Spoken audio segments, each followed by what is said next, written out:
Happy Friday, boys and girls, and welcome back to Social Studies. You guys have been working really hard the last few days in Social Studies to understand what makes a civilization a civilization. We are transforming as humans into people who live in large groups and we cooperate.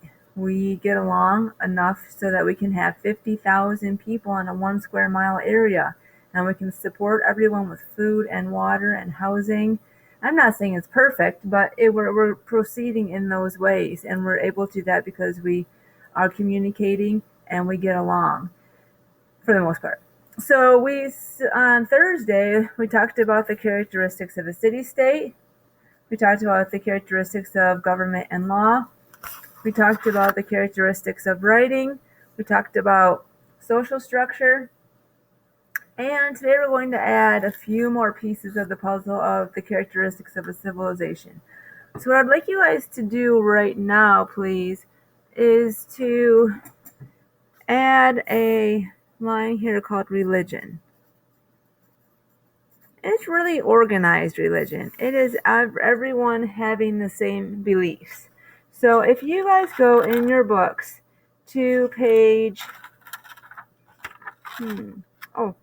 57, you'll see a title called Organized Religion.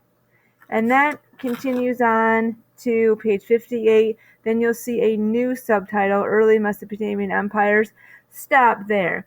Go ahead and pause this video in a second here and add the characteristics of religion. And then you can go ahead and start it up again, and I will have my additions on there. Now, I know you had to go ahead and have this paper out and have at least one copy of your book out. Again, you guys can be working in pairs with this or in your pod groups. That's fine with me. Go ahead and read through that section and go ahead and pull out the most important things just like we did yesterday. Okay, boys and girls, I'll see you back in a second. Okay, so for religion, we can add in here, if you haven't already, that first of all, during this time period in Mesopotamia, 5,500-ish years ago, they had thousands of gods. So 1,000 plus gods and goddesses. It's a lot to keep track of. So yes, those priests had big jobs, keeping track of all those gods and goddesses and keeping those gods and goddesses happy.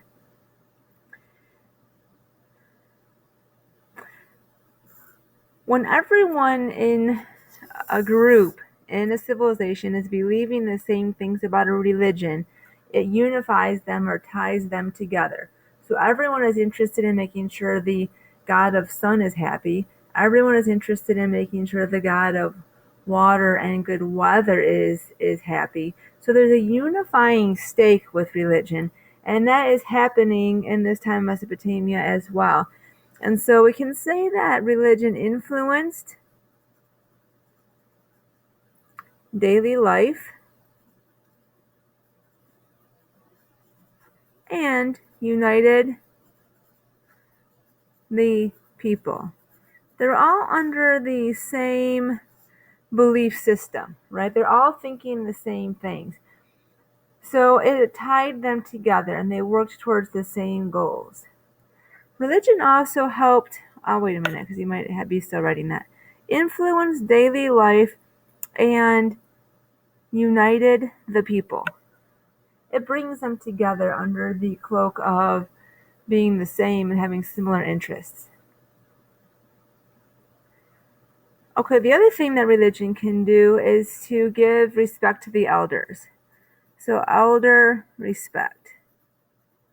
Listening to what they say, listening to their experiences, and learning from them. And then religion was also, we don't want to forget about the ziggurats, remember? Ziggurates.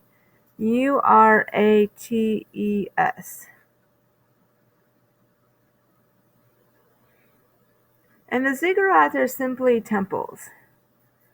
But when I say simply, I probably shouldn't say that because they were in the middle of the city-state and they were tall. They were a way to kind of show off, remember, and to please the gods. You don't want to make the gods mad. You want to be able to eat next year. So you want to have no disease. You want to have the diseases gone. No diseases in your civilization. You want to have good weather. You want to make sure your children are healthy. So the ziggurats would pay homage to that.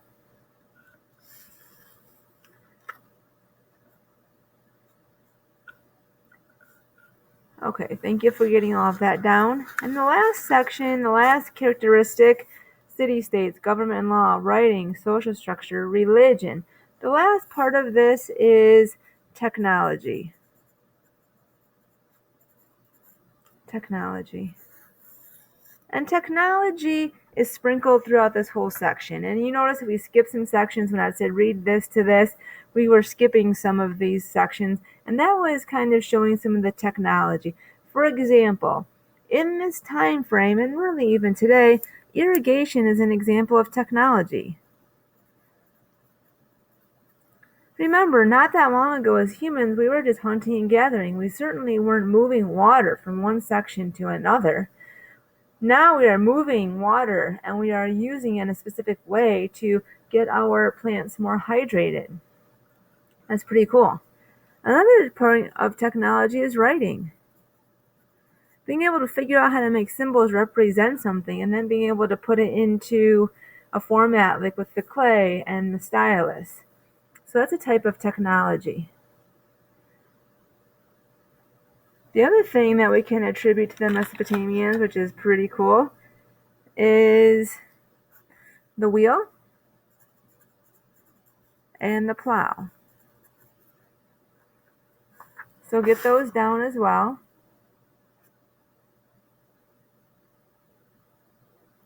I would also like to say that there's technology in building.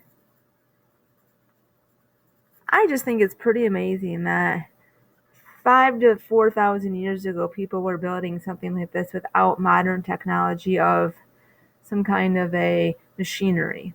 So they were doing it with human labor, and they were figuring out how to use math and technology to make something like this. Math and science, I guess I should say.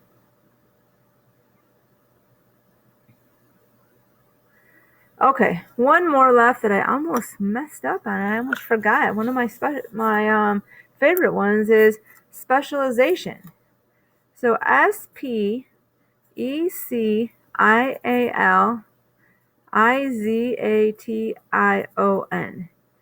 Now I didn't really stop you to read on technology because it's sprinkled throughout, and that would have been a little more difficult. And we're probably sick of reading and writing, so I just went ahead and told you I'm going to do the same thing with specialization, but you can take an educated guess as to what specialization would be. We've talked about this before, but let's review. If you no longer have to spend your day going to look for food, and you no longer have to worry that if you don't kill something in the next day or two, your family is going to starve. If you no longer have to worry about finding the berries because you know that there's enough grain in the storehouses and you can relax about that, you now have time to do other things. And those other things are specialization areas. So you might become a specialization person for irrigation. You might learn how to move that water in ways that does not overrun the crops, but provides just enough water. And so now people are able to spend their days thinking about how can I improve this one thing? How can I make a better pot? How can I make a better necklace? How can I make a better building? How can I get the top of that ziggurat even taller? That is what specialization is, and it's also really between technology and specialization. These two things to me combine the idea of solving problems. When people have problems, we get new inventions, right? And that's part of that technology piece and the specialization. We're able to hone in on, man, I really hate hauling all this grain all the way around everywhere. It's killing my back. Oh, hey, let's invent something called the wheel. Then we can easily move it. So a lot of times problems or difficulties lead to technology innovations and come from specialization. So let's write down a couple of examples for specialization. And you might have some of your own, but let me give you a couple. For example, builders, they had to learn how to make buildings that wouldn't topple over, that could handle a lot of pressure and weight on top of one another, how to build walls that wouldn't flop over. Weavers, how do you make fabrics? How do you get them so they're soft and feel good? How about tradespeople? How do you talk to a different group of people? Maybe it's even the same language, but maybe they're not sure how to trust you, or that you have to be able to figure out a way to sell your goods. You also have to be able to figure out how to move them. That's part of that water piece, right? So can we move goods on dry land? Sure. But is it a lot easier to put it on a boat and sail it downstream? Sure is. Priests were a form of specialization. They had to learn all those thousands of gods and learn how to make them happy. We already gave the idea of irrigation technologists, if that's even a title.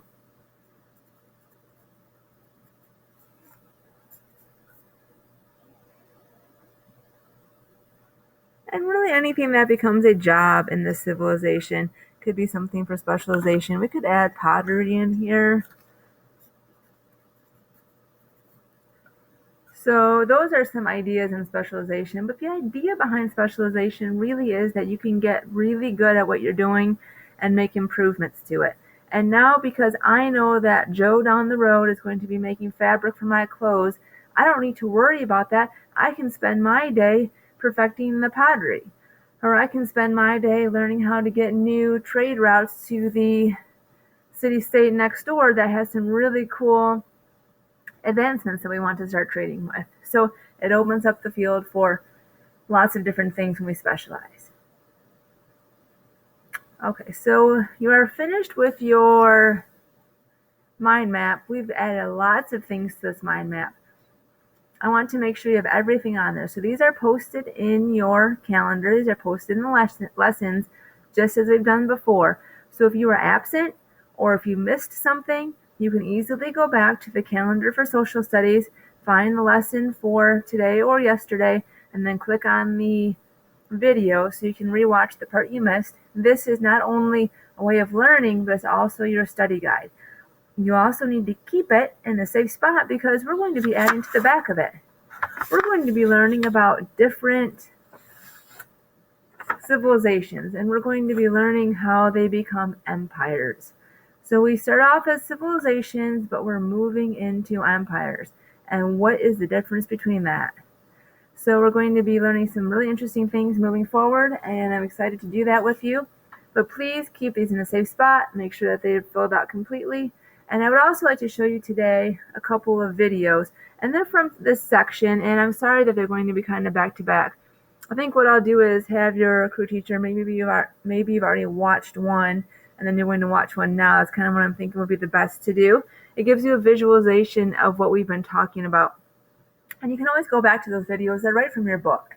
So they're in your chapter 3 book, and you can go back to those. I can't click back in this particular setup to get there, but you can go to your chapter 3 section 2 book and watch those videos again if you'd like to. And I will be talking to you soon. Have a great afternoon.